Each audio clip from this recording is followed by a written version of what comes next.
Amém, queridos? Aleluia. Em muitos momentos, quando eu estou orando, na verdade, não em todos os momentos que eu estou orando, mas quando eu estou orando a respeito de alguma batalha espiritual, por exemplo, assim, alguém que está doente, né? Então você já ora com uma intensidade, né, diferente, ou de repente numa libertação, enfim. Quando é uma batalha espiritual, geralmente quando eu estou orando, né, e assim, eu entendo talvez, né, eu na minha humanidade, né, entendo que algumas situações, às vezes, elas são espirituais mesmo, né? Então, geralmente eu lembro daquele versículo que o anjo, ele fala para Maria, né? Que Maria seria a mãe do Messias, né? A mãe de Jesus. E o anjo fala assim para ela em Lucas capítulo 1, verso 35 ao verso 37. O anjo respondeu: o Espírito Santo virá sobre você e o poder do Altíssimo a cobrirá com a sua sombra. Assim, aquele que há de nascer será chamado Santo, Filho de Deus. Também Isabel, sua parenta, terá um filho na velhice.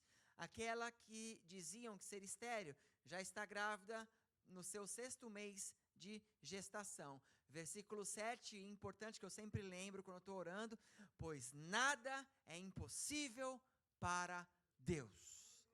Amém? Nada é impossível. Por que o anjo está falando isso para Maria?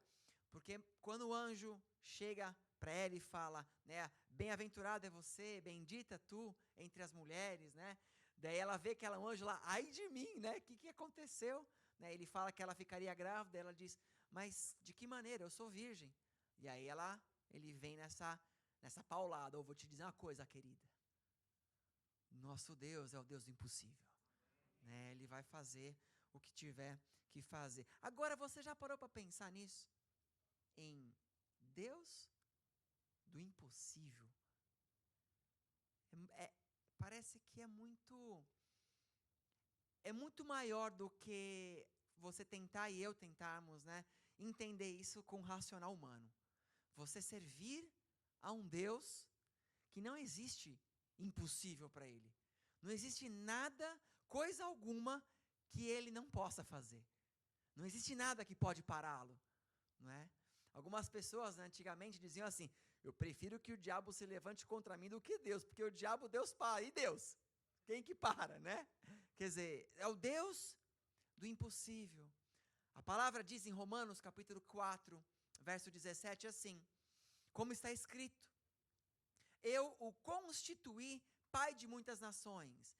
Ele é o nosso pai aos olhos de Deus, em quem creu. O Deus que dá vida aos mortos e chama à existência coisas que não existem como se existissem.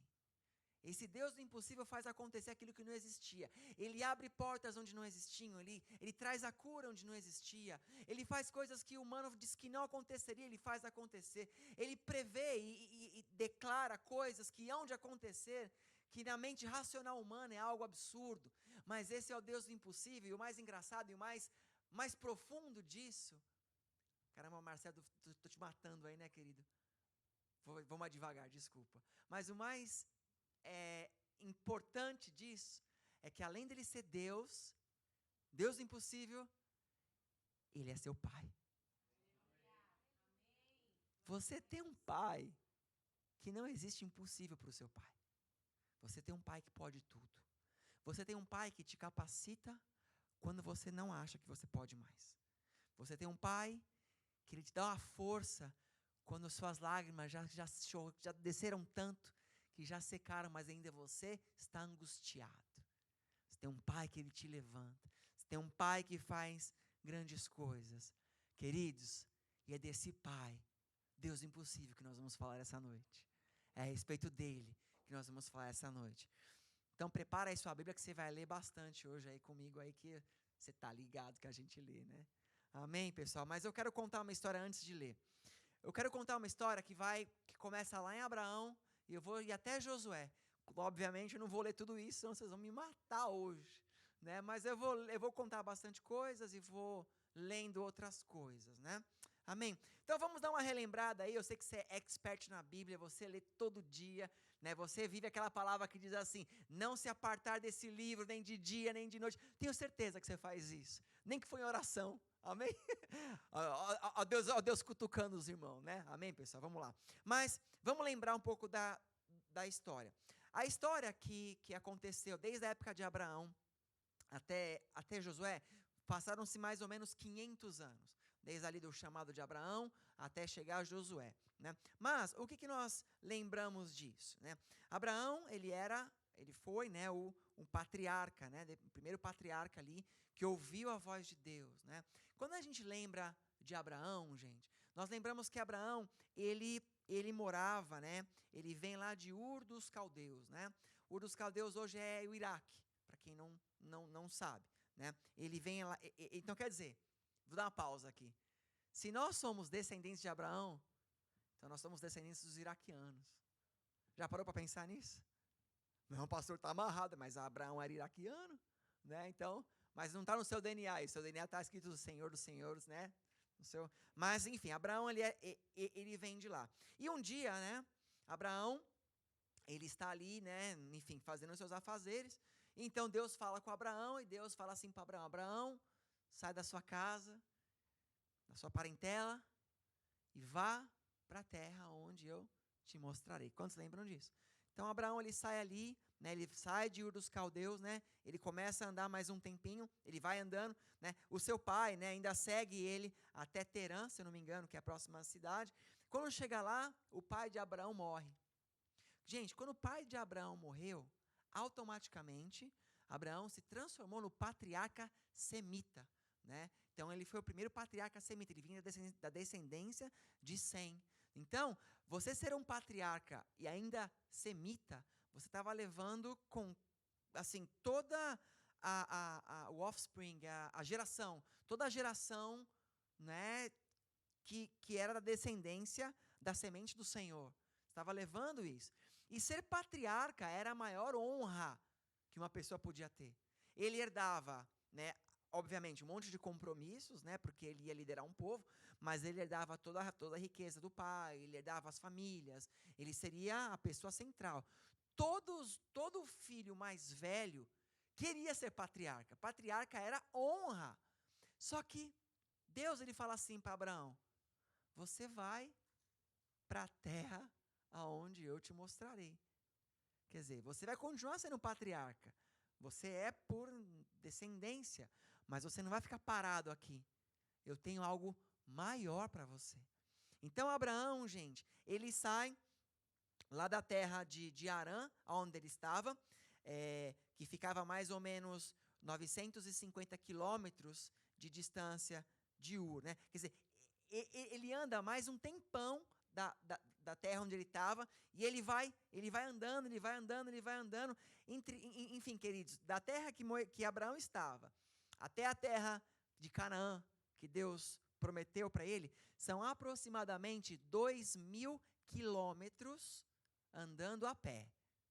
2.000 quilômetros. Se eu falar para vocês correm 10 quilômetros aqui na esteira, né? Imagine, já é um desafio, andar, às vezes, 5 quilômetros, né? Você andar na milha ao redor da sua casa, deve ser, para alguns, já deve ser um desafio. Imagina você andar 2.000 quilômetros até chegar na terra onde Deus havia prometido, né? Pois bem, e quando ele chega nessa terra, quando ele chega lá, então Deus, ele vai fazer uma aliança ali com ele, Deus vai dar uma promessa para ele. Lá em Gênesis, capítulo 13, do 15 ao 17, Deus fala assim: toda a terra que você está vendo, eu darei a você e a sua descendência para sempre. Tornarei a sua descendência tão numerosa como o pó da terra. Se for possível contar o pó da terra, também se poderá contar a sua descendência. Percorra essa terra de alto a baixo, de um lado a outro, porque eu darei a você. Então, quando Abraão pisou, Deus falou assim, ó, a partir daqui, olha para frente. olha para um lado, olha para o outro. Tudo isso eu estou te dando hoje. É seu e da sua descendência para sempre. Agora faz o seguinte, anda a terra. Anda que eu vou te falar o limite dessa terra. Agora vai andando. E Abraão, ele vai então andar para saber o que Deus havia dado para ele. E no verso 18 diz assim: naquele dia o Senhor fez a aliança com Abraão, fez a seguinte aliança com Abraão: aos seus descendentes dei esta terra, desde o ribeiro do Egito até o grande rio, o Eufrates. Tem aquela imagem aí, Marcelo? Amém. Deixa eu mostrar. Gente, vocês estão vendo ali, é que eu não tenho como apontar aqui, vou pegar essa baqueta aqui. Gente, isso aqui, ó, é Israel hoje. Tudo isso aqui é o que Deus deu para Abraão. Isso aqui, ó, parte do Egito, o Iraque, toda a Síria praticamente, tudo isso daqui é Israel da promessa. E a palavra diz, olha eu com a baqueta. E a palavra diz que Deus deu para a geração de Abraão. Eu creio que de um jeito ou de outro vai voltar para Israel isso. Agora, você acha que esses povos vão entregar isso de graça? Se até hoje lutam pela faixa de Gaza, né? Mas isso foi o que Deus deu para Abraão. Gente, o Abraão tinha andado já 2.000 quilômetros, ele teve que dar toda essa volta, mas essa era a terra que, né, Deus deu para Abraão. Pois bem, Abraão então ele vive nessa terra, amém? Ele vive, ele gera Isaac, Abraão morre, Isaac se transforma no patriarca. Depois de Isaac morre, Isaac tem Esaú e Jacó. Jacó se transforma no patriarca dessa terra, não é? Então, Jacó tem os seus filhos, né? José, como você se lembra, ele foi vendido para o Egito, né? Lá para baixo. Então você imagina, José, gente, ó, se tudo isso aqui pertencia a Israel, então José estava mais ou menos para cá, em algum lugar bem longe, né? Enfim, tem toda aquela fome que você sabe da história. Existe uma fome muito grande no mundo.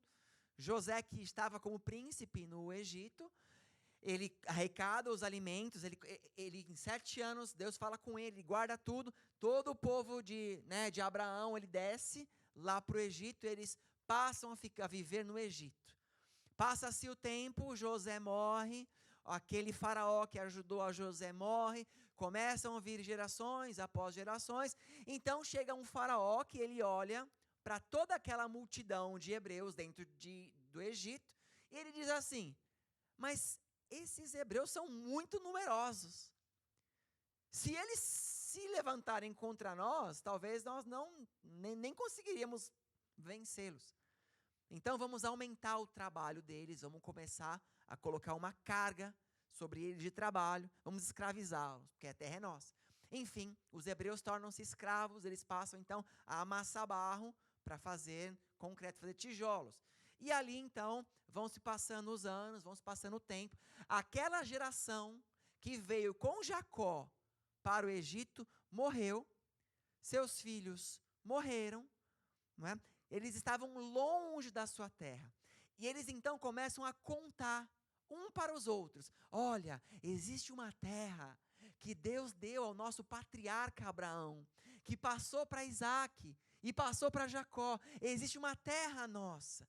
Nós estamos hoje aqui, mas Deus vai nos levar para essa terra. Então você imagina, eles viviam no Egito sempre lembrando de um sonho, de algo que Deus havia dado para eles. Só que eles só falavam, ninguém sabia. Nunca ninguém havia estado ali mais. Toda a geração morreu. E vai se passando um tempo, então, o faraó continua apertando o povo começa a clamar a Deus. Deus levanta um salvador, né? Moisés.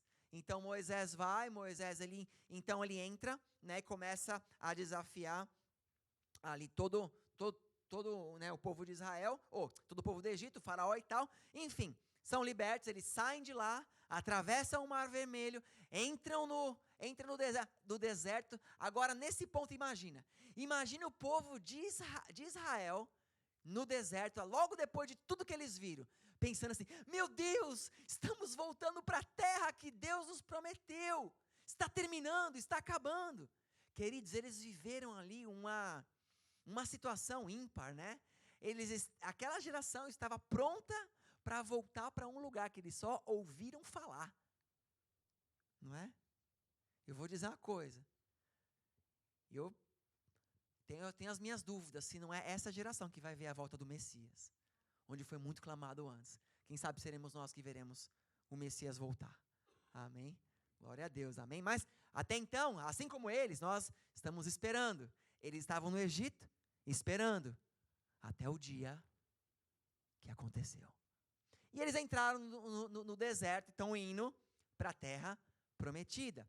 Quando estão chegando próximos da terra prometida, nós lembramos da história que Moisés, ele separa ali 12 homens, na verdade era um príncipe de cada tribo, não é? Para que eles vão espiar a terra. Quem lembra dessa passagem? Muito bem, vamos lembrar aqui então, né? Números capítulo 13, do 21 ao 26. Vamos ler daqui agora, senão vocês vão ficar dormindo aí só eu contando. Números 13, do 21 ao 26. Eles subiram e observaram a terra, desde o deserto de Zin até Reob, na direção de Lebo-Hamate. Subiram do Neguebe e chegaram a Hebron, onde viram Aimã, Sesai e Talmai, descendentes de Enaque, os gigantes. Hebron havia sido construída 7 anos antes de Zoan, no Egito. Quando chegaram ao vale de Escol, cortaram um ramo no qual pendia um único cacho de uvas. 2 deles carregaram o cacho pendurado numa vara. Gente, presta atenção. Não sei, às vezes no Brasil eu via no carro de algum judeu, ou enfim, eles colocavam um adesivo que era 2, não sei se alguém já viu, era 2 homens com uma vara mesmo, e um cacho de uva na vara, porque o cacho de uva ia até o chão, era gigante, não dava para um homem carregar, né? Era isso que eles encontraram na terra que Deus havia prometido, era esse tipo de fruta que nascia ali, era esse tipo de coisa, né? Então fala que eles pegaram pendurado numa vara, colheram também romãs e figos. Aquele lugar foi chamado de Vale de Escol por causa do cacho de uvas que os israelitas cortaram ali. A fim de 40 dias, quer dizer, eles ficaram 40 dias olhando a terra. Não foi tipo assim, olhou no binóculo, tipo corrida de cavalo, sabe? Tipo, eles foram lá e eles entraram mesmo ali, né? E ficaram 40 dias. Percebam que esse número 40 sempre aparece na Bíblia, né? 40 dias de jejum, 40 dias, né? Existe um porquê, mas aí é um seminário para vocês. Ao fim de 40 dias, eles voltaram da missão de reconhecimento daquela terra. Eles, então, retornaram a Moisés e a Arão e a toda a comunidade de Israel e lhes mostraram os frutos da terra. Então, gente, vamos lá. Primeira coisa que nós temos que entender. Deus fez uma promessa, Deus deu aquela terra para eles, estavam voltando. Aquela terra não estava desocupada. Tinha gente lá, neste momento da história. E haviam pessoas morando ali, né? Mas eles, enfim, viram que tinha pessoas, mas também viram que tinha coisas boas. Realmente a terra era boa, mas tinha gente lá. Tipo assim, não estava fácil, não estava de graça, né? E aí, então, nós vemos aquele relato, né? Famoso relato dos espias, como eles passaram isso para todo mundo. Verso 27. E deram o seguinte relatório a Moisés. Entramos na terra a qual você nos enviou, onde manam leite e mel. Aqui estão os frutos dela. Quer dizer, ele falou assim, a gente foi lá, realmente, Moisés, aquela terra é tudo que a gente ouviu. É uma terra que mana leite e mel. Olha esse cacho dessa uva. Isso aqui dá para alimentar, um cacho de uva alimenta, alguns dias uma pessoa. É muito boa, a terra é boa. Mas, contudo, entretanto e todavia, o povo que vive lá é poderoso. O povo que mora lá é poderoso. E as cidades são fortificadas e muito grandes. Também vimos os descendentes de Enaque. Os amalequitas vivem no Neguebe, os hititas e os jebuseus e os amorreus vivem na região montanhosa. Os cananeus vivem perto do mar e junto ao Jordão. Quer dizer, eles começaram a falar assim, gente, é boa pra caramba, só que lá, tem um povo extremamente forte e não tem como entrar naquele lugar. Não dá, é um negócio absurdo. É muito assim, é bom, mas não é pra gente. É bom, mas nós é pobre. Né? Não dá, a gente não vai conseguir entrar lá. E começaram a trazer esse diagnóstico bom, né? É tipo assim, olha, a mãe fez um bolo de cenoura, tá vendo? Mas é pro vizinho, não é seu, sabe, tipo assim. É muita maldade. O povo veio com esse coração. Então Caleb era da tribo de Judá, só para você, se você não sabia. Então Caleb fez o povo se calar perante Moisés e disse: subamos e tomemos posse da terra, é certo que venceremos.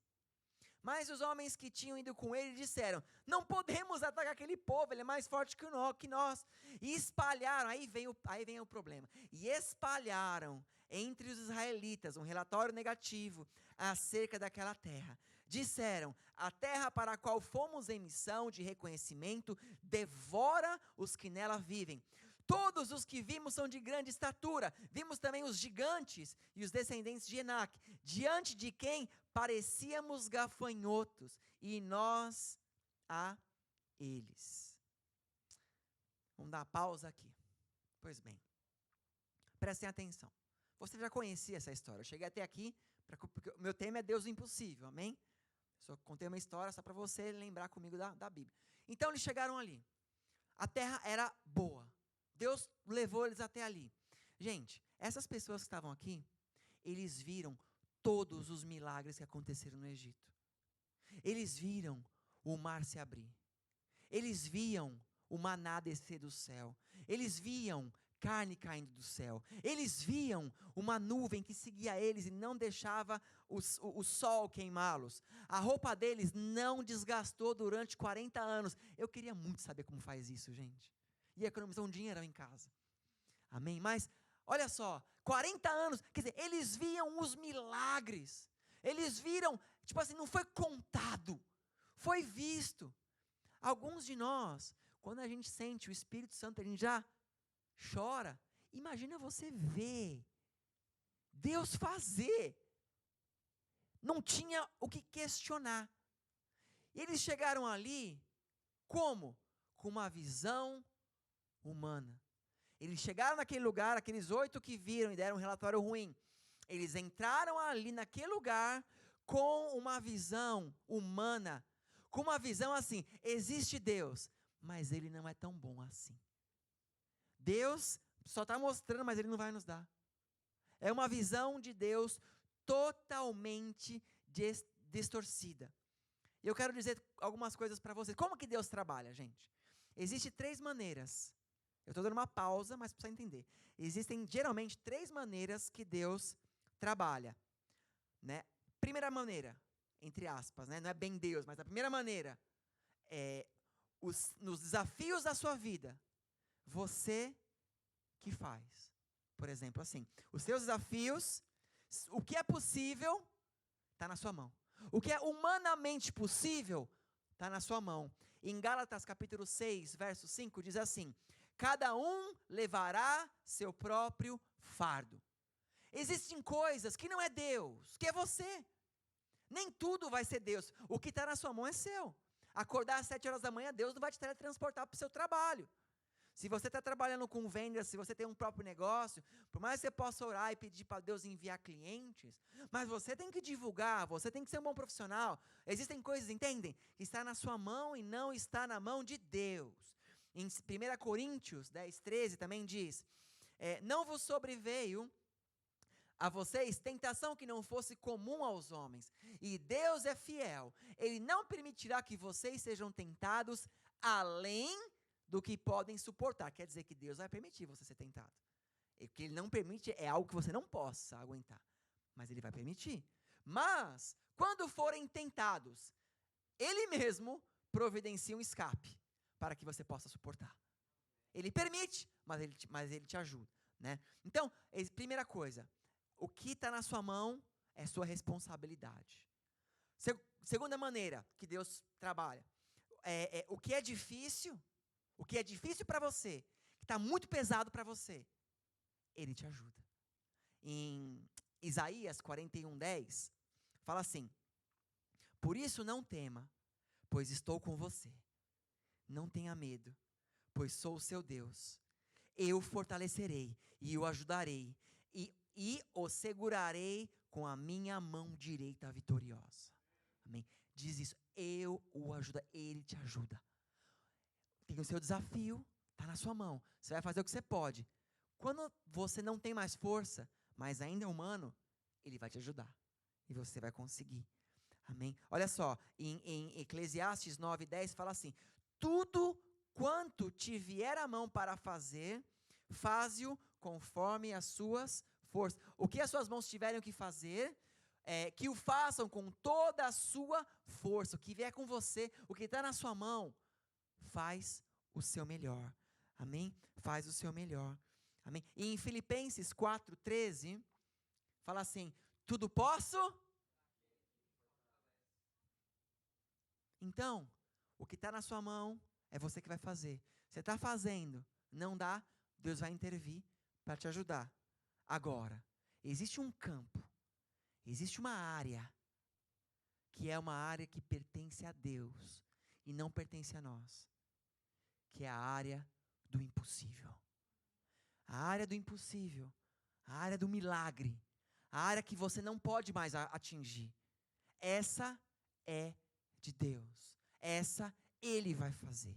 Ele que pode fazer. Porém, você precisa entrar na área. Você precisa entrar no ambiente impossível de Deus. Você precisa ter a fé para entrar no impossível de Deus. Então, preste atenção. Quando os espias chegaram ali na terra e voltaram com um relatório ruim, Caleb estava falando assim: amados, ali é o impossível de Deus. Vamos entrar no impossível de Deus, que Ele vai nos garantir a vitória. Ali é uma área que eu não posso. Realmente, vocês estão certos. Ao olhar humano, não tem como. Na visão humana, não tem como. Eles são gigantes. Só que olha o relatório que vocês estão dando. Vocês estão dizendo que vocês são como gafanhotos. Você se enxerga assim. Como que você vai entrar na área do impossível se você não crê no Deus do impossível? Então, Caleb ele fala assim: vamos juntos, com certeza acontecerá um milagre. A área do impossível é a área de Deus. Quando as pessoas dizem: ele não vai converter, converte. Ela não vai mudar, muda. O emprego não vai, eu vou perder meu emprego, não vai. Se perder, Deus tem outro. Entendem? Áreas do impossível. Tem coisas que está na sua mão, se preparar, né, para uma entrevista, mas a vaga, às vezes, vai ser da área do impossível. E ali você depende de Deus. Se eu quero, né, por exemplo, quando alguns de nós já temos o green card, outros ainda não têm, estão na batalha. Mas você ter esse documento, você ter o green card, é a área do impossível. Nossa, e o que depende de mim? Depende de mim preparar toda a documentação, decorar lá o que tem que decorar, fazer o que está na minha mão. Mas chega um momento que se torna impossível. E é nessa hora que a gente tem que desafiar aqueles que dizem que você não vai chegar. É nessa hora que você tem que desafiar o mundo espiritual que fala que não vai rolar, que você não vai conseguir, que não dá, que é caro, que é difícil, que é longe, que você vai morrer dessa doença, que você não vai viver, que não sei o quê. Isso são as vozes que te limitam, dizendo assim: aquela área não te pertence. De fato, o impossível não me pertence, mas o meu Pai é o Deus do impossível. Então eu vou entrar nessa área. Agora, nós temos que vencer isso. Nós temos que quebrar aquilo na nossa mente que tem, às vezes, nos paralisado e achado que não vai dar certo, que não vai acontecer. Estes homens, queridos, olha só o que aconteceu mais para frente. Números 14, do 1 ao 4. Diz assim: naquela noite, toda a comunidade começou a chorar em alta voz. Eles escutaram a galera, o povo do fundão ali, que estava dizendo que aquela terra não era para eles. O que eles falaram? Eles esqueceram tudo que Deus fez. Esqueceram tudo que Deus tinha feito até ali. E ali, meu Deus, agora vamos morrer nesse deserto. Esses caras são gigantes, não dá para entrar lá. Meu Deus, entrou neles uma incredulidade. Queridos, tomem cuidado com a incredulidade, porque a incredulidade rouba a sua fé. E a incredulidade vem ela vem camuflada ou fantasiada de desculpa. Por exemplo, algumas pessoas, você vai entender o que eu quero dizer. Algumas pessoas, às vezes, ela às vezes está passando por uma situação difícil, seja qual for, seja de emprego, seja de doença, sei lá, imagina uma situação difícil. E às vezes ela já está nessa situação há muito tempo. Fazem meses, às vezes anos que ela está naquela situação. Então ela começa a acreditar que aquilo é o que Deus quer para ela, e ela vai ficar daquilo jeito até ela morrer. Isso, se Deus falar isso para a pessoa e for confirmado, amém. Mas a grande maioria, sem sombra de dúvida, é incredulidade. Porque a pessoa já perdeu a sua fé na situação, então ela prefere aceitar. Lembra daquele conto? Acho que os mais novos não vão saber, mas os mais velhos aí, a partir de 16 anos, vão lembrar daquela fábula da raposa que ela queria pegar as uvas, né? Para quem não conhece, é assim, tem uma fábula que diz que uma raposa, ela via um cacho de uvas, ela queria pegar, só que estava muito alto. E ela pulava, não conseguia subir, estava difícil. Era uma uva, assim, bonita, e ela queria pegar porque queria e não conseguia. Fez de tudo o dia inteiro. No final do dia, ela não conseguiu pegar. Aí ela vai embora e ela fala assim, elas estavam verdes mesmo. Não queria mesmo, sabe? Tipo, é que nem o Chaves e o Kiko, né? Você quer um sanduíche de presunto? Não vai ter. Então nem queria, mas queria, né? Então, entende? Isso é incredulidade. Você acaba assumindo uma desculpa para você não avançar. E era o que o povo estava dizendo aqui. E começaram a chorar. No verso 2, continuando aqui, Números 14 e 2. Todos os israelitas queixaram-se contra Moisés e Arão. E toda a comunidade lhes disse: quem dera tivéssemos morrido no Egito ou nesse deserto. Olha o que eles estão dizendo. Quem dera a gente não tivesse saído do Egito.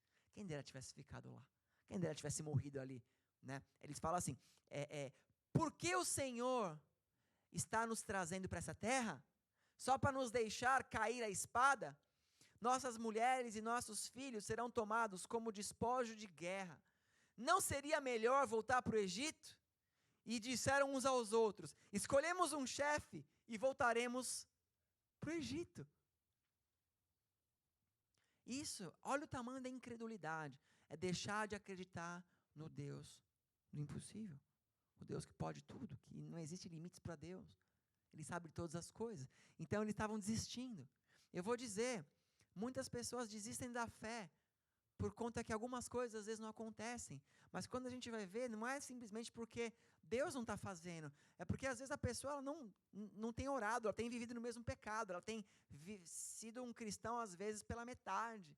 Né? Então tem vários porquês, às vezes, as coisas demorarem a acontecer. E às vezes realmente Deus não tem um plano para aquilo. Mas o ponto é, você desistir de Deus, depois de tudo que Deus já te fez. Vamos pensar em nós aqui, gente, olha só. Talvez você não viu um mar se abrir na sua vida, tirando no desenho da Disney lá, né? Mas você nunca viu o mar abrir, você nunca viu, talvez, nenhum desses milagres aqui. Só que pare e pensa com você. Você trocaria a sua vida com Deus hoje por uma vida sem Ele? Olha a sua vida como está. Você teria coragem de deixar Deus de lado e viver uma vida de acordo com o que você acha que deveria ser? Aonde será que você acabaria? Onde será que nós acabaríamos? É isso que o povo está dizendo aqui, né? Então, no verso 6, diz assim, Josué, filho de Num, Josué era da tribo de Efraim, Josué, filho de Num, e Calebe, filho de Jefoné, dentre os quais haviam observado a terra, rasgaram as suas vestes e disseram a toda a comunidade dos israelitas: a terra que percorremos em missão de reconhecimento, ela é excelente. Se o Senhor se agradar de nós, Ele nos fará entrar nessa terra, onde manam leite e mel, e dará a nós. Somente não sejamos rebeldes contra o Senhor, e não tenham medo daquele povo, porque nós os devoraremos como se fossem pão. A proteção deles se foi, mas o Senhor está conosco. Não tenham medo deles. Olha o que Josué e Caleb falaram. Todo mundo ali contra. Todo mundo. Gente, vou dizer para vocês, é difícil você ficar contra um monte de gente no mesmo lugar. Você andar na contramão. Não é fácil. Ser cristão não é fácil. Não é? Agora você imagine todo mundo. Mas olha o que eles disseram. Quando nós chegamos aqui, a proteção deles acabou, porque nosso Deus nos trouxe aqui. Nós vamos lá e vamos devorar eles, como se eles fossem pão. Eles não são ninguém. Gente, com um discurso como esse, eu já vesti a armadura, bora. Agora, até eu me animei aqui, gente. Pensou você escutar um negócio desse, uma pessoa no meio, sabe, é voz de Deus, é voz de Deus. E aí, o que era para o povo fazer? É isso aí, moque, 1, 2, 3 e uhul, né? Era para o povo ter ido para frente, né? Mas aí, olha o verso 10, olha a reação do povo. Mas a comunidade toda falou em apedrejá-los. Então, a glória do Senhor apareceu a todos os israelitas na tenda do encontro. Quer dizer, o povo pegou pedra, vão apedrejar esses caras. Gente, aí mexeu com o Filho de Deus. A palavra diz, ai daquele que tocar num pequenino meu. Ai daquele que persegue você porque você é cristão. Ai daquele. Eu não vou ler toda a história, mas Deus, ele desce. Sabe o que Deus vem? Deus ele fala assim, eu vou destruir esse povo. Para mim acabou. Ele vem com essa frase para Moisés. Assim, Deus, você lê a história, Deus estava angustiado. Deus fala assim, depois de tudo que eu fiz, esse povo não para de reclamar, não para de amaldiçoar, eles não me conhecem, eles não valem a pena. Ele vem com isso para Moisés. Na verdade, era um teste para Moisés, para ver que se Moisés ia falar, realmente mata os caras. Pipoca eles. Mas aí, na verdade, Moisés fala assim, mas Senhor, se você destruir esse povo, os outros povos, os egípcios, todo mundo vai falar, tá vendo? Saíram, mas o Deus deles não conseguiu levá-los até a terra. O seu nome será envergonhado. Aí Deus olhou para Moisés e falou, tá ligado, bichão? Você sabe. É isso aí. Então tá bom. Então é o seguinte, só que nenhum deles, todos os que se levantaram contra mim, não verão e não chegarão e não entrarão naquela terra. Somente aqueles que não se levantaram, que no caso, Josué e Caleb. Agora pensa, o tempo, né, ele vai se passando, eles saem de lá, eles continuam andando, e Deus vai enviando pragas, e as pessoas vão morrendo. Aquela geração vai morrendo. Só que, por exemplo, então, uma pessoa ela gerou um filho, o filho dele que foi gerado não morreu, mas o pai morreu. E o tempo foi passando, e por isso que demorou tanto tempo, até os tais 40 anos. E foi passando, o povo foi morrendo. Uma nova geração viveu, uma nova geração nasceu, até um dado momento, assim, e Moisés sempre liderando eles. Imagina, as pessoas que nasceram desses rebeldes, por assim dizer, só para você identificar quem são, eles nasceram sempre vendo Moisés guiando, sempre vendo Moisés falando, Deus descendo, falando com Moisés, Deus, intimidade, Moisés para eles era um sacerdote, era pai, era líder, era homem de Deus, Moisés era tudo para aquelas pessoas, e todos vão morrendo, até então que chega lá em Deuteronômio capítulo 34, do verso 5 ao verso 8, Deuteronômio 34, do 5 a 8, fala assim: Moisés, o servo do Senhor, morreu ali em Moabe, como o Senhor dissera. E ele o sepultou em Moabe, no vale que fica diante de Bet-peor, mas até hoje ninguém sabe onde está o seu túmulo. Moisés tinha 120 anos de idade quando morreu, todavia nem os seus olhos, nem o seu vigor se enfraqueceram. Ele tinha 120 anos com toda a força, jovenzão. Né? Moisés era nós. Os israelitas choraram Moisés nas campinas de Moabe durante 30 dias até passar o período de pranto e de luto. Pois bem, para e pensa. O povo chorou 30 dias. Por quê? Moisés era referência, era o que, né? Era tudo para eles. E então, agora gente, estamos chegando em Josué. Imagina Josué agora. Josué era discípulo de Moisés. Josué era o próximo, ele ia liderar esse povo. Imagina como Josué, ele estava ali, pensando, assim, quem sou eu comparado com Moisés? Moisés, ele estudou para ser faraó. Lembram da história? Ele foi criado pela filha de faraó. Ele era príncipe, poderia ser um faraó. Ele sabia todos os idiomas da época, ele sabia escrita, ele sabia física, química, ele sabia de tudo, ele sabia falar. Né? Ele era um homem totalmente preparado. E Josué? Quem era Josué? Josué, ele era escravo. Ele amassava barro. Da geração de Josué, só tinha Josué e Caleb. Lá atrás, todo mundo era novo, todo mundo nascendo no deserto. Josué, ele era aquela pessoa que ele ia ter que liderar aquele povo, ia ter que continuar, porque embora Moisés viu a terra, mas o ministério dele acabou. E de Josué ia começar entrando na terra prometida. E agora? Lembra daqueles gigantes, aquele povo que o pessoal viu? Ele ia ter que ser aquela pessoa que ia enfrentar aquilo ali. Mas aí então, Deus fala com ele. Josué capítulo 1, versículo 1 até o 11. Depois da morte de Moisés, servo do Senhor, disse o Senhor a Josué, filho de Num, auxiliar de Moisés: o meu servo Moisés está morto. Agora, pois, você e todo esse povo, preparem-se para atravessar o rio Jordão e entrar na terra que eu estou para dar aos israelitas. Como prometi a Moisés, todo lugar onde puserem os seus pés eu darei a vocês. Seu território se estenderá do deserto ao Líbano e do grande rio Eufrates, por toda a terra dos hititas, até o mar grande no oeste. Ninguém conseguirá resistir a vocês todos os dias da sua vida. Assim como estive com Moisés, estarei com você. Nunca o deixarei, nunca o abandonarei. Seja forte e corajoso, porque você conduzirá este povo para herdar a terra que prometi sob juramento aos teus antepassados.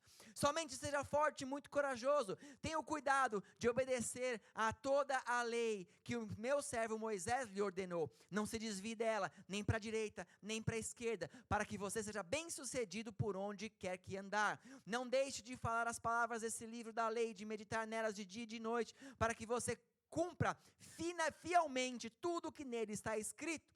Só então os seus caminhos prosperarão e você será bem-sucedido. Não fui eu que lhe ordenei? Seja forte e corajoso, não se apavore, nem se desanime, pois o Senhor, o seu Deus, estará com você por onde você andar.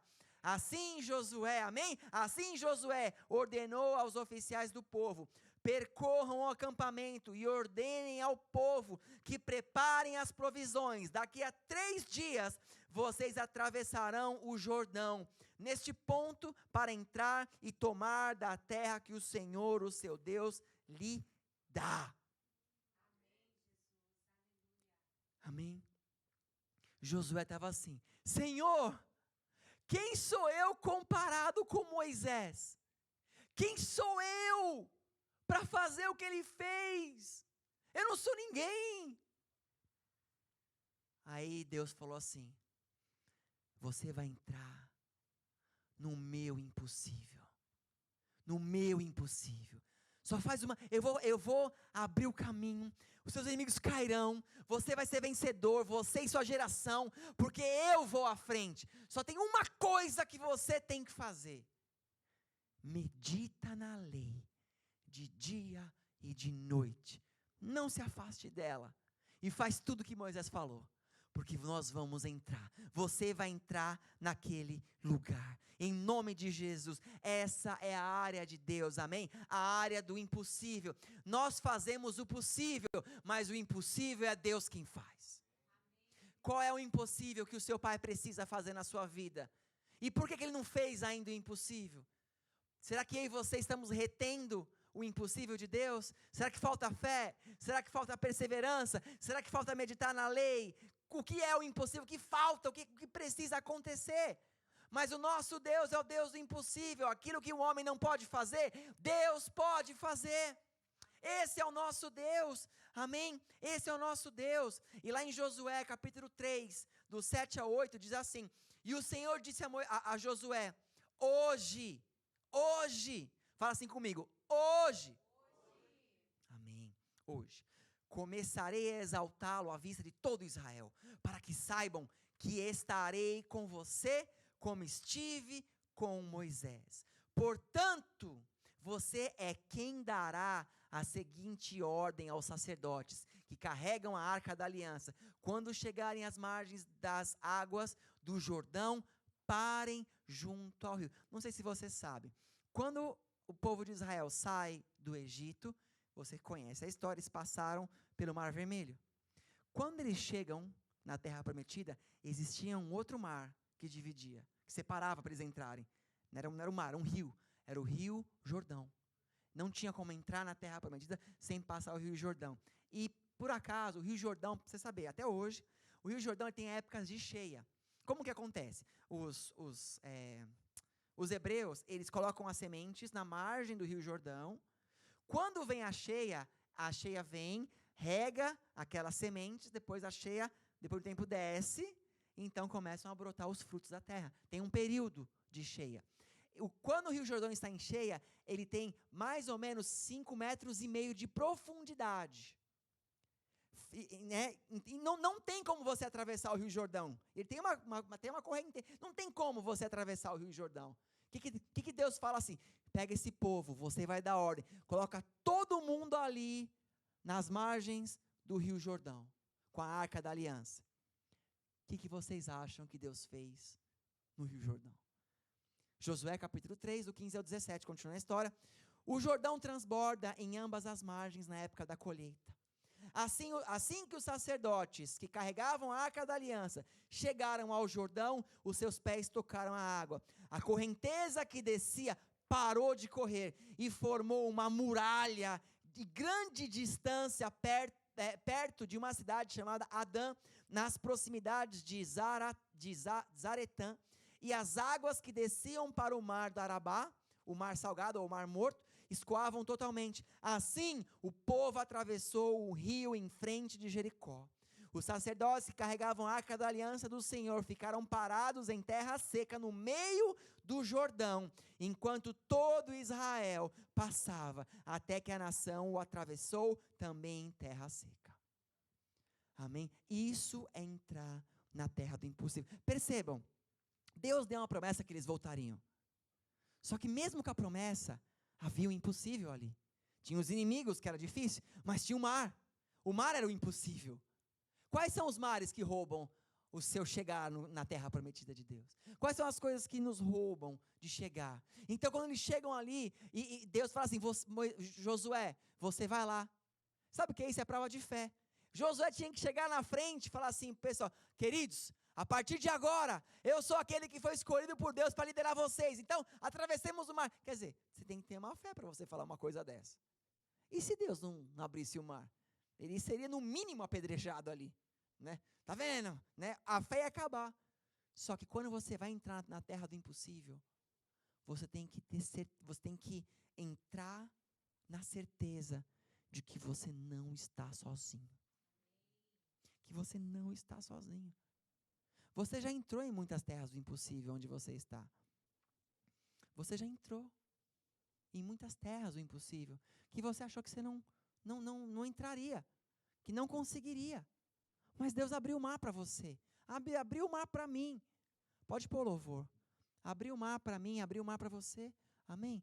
Então, por que milagres que Deus já fez, que na época talvez você nem imaginou que era milagre, hoje conhecendo a Deus, você vê, caramba, aquilo foi um milagre, né? Não sei. Por que Deus não faria algo diferente hoje? Por que Deus não nos daria a vitória? Lembra do Deus que você serve o Deus do impossível, um Deus que Ele pode realizar tudo, tem o tempo dele, mas Ele pode fazer tudo. É claro, não vou dizer que Ele vá fazer tudo, nós não temos como mandar a Deus alguma coisa, mas estamos entrando e precisamos entrar na terra do impossível. Nós vamos ter uma festa aqui que, mediante as situações que a gente vive hoje, talvez não poderia ter 20 pessoas, mas tem mais de 100 pessoas que vão estar aqui, em nome de Jesus. Gente, e se uma pessoa se converter nessa festa, valeu todo o investimento, trabalho, jejum, tudo, valeu tudo. E vou dizer, eu não me espantaria se Deus estivesse fazendo todo esse movimento para ganhar um perdido, porque o amor de Deus é grande, e um dia talvez esse que pode ser ganho aqui, Ele vai falar assim, eu conheço um Deus do impossível que fez uma festa para que eu chegasse e o aceitasse naquele lugar. Assim como cada um de nós, Deus fez o impossível para que eu chegasse até a Ele. Deus fez o impossível para que você entendesse quem Ele é. Depois de tantos espias errados que você ouviu durante a sua vida, falando de Deus disso, daquilo, até um dia que você entendeu quem era esse Deus. Amém? O Deus que nós servimos, querido, é o Deus que faz um jumento falar com o homem para ele não continuar. É um Deus que faz o corvo trazer carne na boca e dar para um profeta. O Deus que nós servimos é o Deus impossível, é aquele que faz uma virgem ficar grávida. O Deus que nós servimos é aquele que faz fogo cair do céu e consumir um holocausto. O Deus que nós servimos é aquele que tem à disposição dele anjos que cantam santo, santo, santo. O que é que os anjos veem que os fazem se prostrar diante de Deus? O que é que eles veem?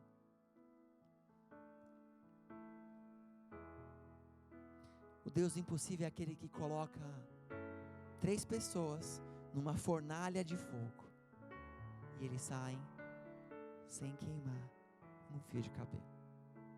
Que coloca um homem de Deus numa cova de um leão faminto e ele sai de lá sem ser tocado por um leão.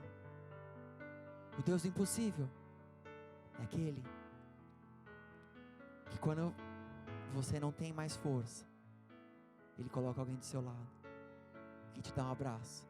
Esse alguém nem fala nada e você volta a sentir o amor dele de volta. O Deus impossível é aquele que te dá coragem para evangelizar quando você nunca fez isso na sua vida. Deus impossível é aquele que te dá força quando todo mundo já desistiu. E eu termino lendo Jeremias 32:27, que diz: eu sou o Senhor, o Deus de toda a humanidade. Há alguma coisa difícil demais para mim? Existe alguma coisa que eu não possa fazer? Olha como ele se identifica. Eu sou o Senhor, o Deus de quem, gente? De quem? De toda a humanidade. Crendo ou não crendo, Ele é Deus. Crendo ou não crendo, Ele é Pai. Essa semana